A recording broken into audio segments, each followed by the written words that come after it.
పూరీ జగన్నాథుడికి ఒక రోజు కడుపు నొప్పి వచ్చి ఎంతో బాధపడ్డాడు అని మీకు తెలుసా? జగన్నాథుడికి ప్రతిరోజు తన భక్తులు వందల రకాల ప్రసాదాలు పెడతారు. నా భక్తులు ప్రేమతో పెట్టిన ప్రసాదం తినకపోతే బాగుండదు అని జగన్నాథుడు ప్రసాదమంతా తినేసేవాడు. ప్రతిరోజు రకరకాల ప్రసాదాలు తినడంతో ఒక రోజు జగన్నాథుడికి కడుపు చాలా నొప్పి పుడుతుంది. దాంతో స్వామి తన భక్తురాలైన ఒక ముసలావిడ కలలోకి వచ్చి, అమ్మా, నాకు కడుపు నొప్పిగా ఉంది, వేపాకుతో చేసిన రసాన్ని నాకు ఇవ్వు అని జగన్నాథుడు అడుగుతాడు.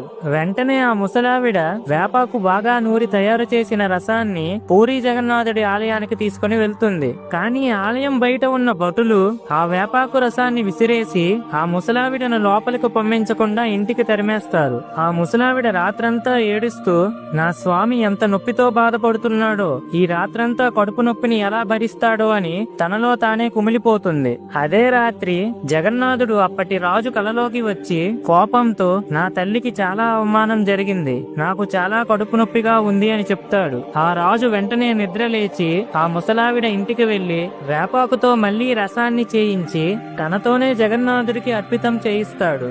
ఆ రోజు నుంచి ఈ రోజు వరకు భోజనం అవ్వగానే జగన్నాథుడికి వేపాకుతో చేసిన రసాన్ని అర్పిస్తారు. ఫ్రెండ్స్, జై జగన్నాథ్ అని కామెంట్ చేయండి.